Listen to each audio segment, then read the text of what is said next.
The desperate cries of severely malnourished children echo in this hospital in northeast Nigeria, where they wait in line for life-saving treatment. This facility in Dikwa is about 90 kilometers from the city center. It's already treated more than 300 children this year, and new patients are arriving every day. Aid workers say there isn't enough space to handle them all. There are more than 45 patients waiting for us to admit them. What we do is that we will do rounds. If we do ward rounds and we find out there are those that are stable, those that are being cured, they are free to go home. But for every child that goes home, officials say about 10 others need the spot. And eligibility sometimes is based on the severity of conditions.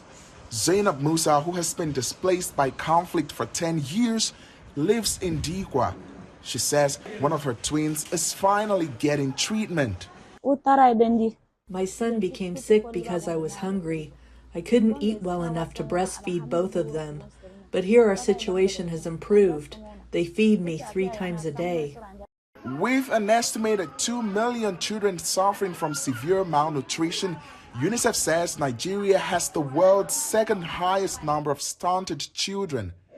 The UN Children's Agency says every hour, 100 Nigerian children under the age of 5 die of malnutrition, and that only 20% of the sick children get treated.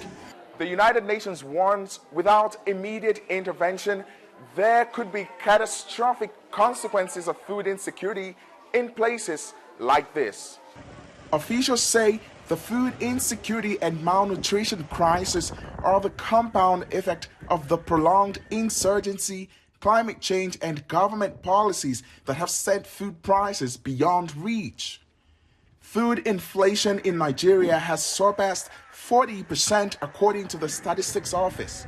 In May, the UN and Nigerian authorities launched a $306 million appeal to address food security for about 5 million people in states most affected by conflict. But officials say donations are dropping. If you look at the trends of humanitarian funding that Nigeria has been receiving in the 10 past year, you see a constant decline. You see a real shrinking of this funding because also, as I say, priority comes into conflict. The number of conflicts increases almost day by day, month by month, year by year. But back in Dikwa, aid groups are helping thousands grow food at home using methods that are climate smart.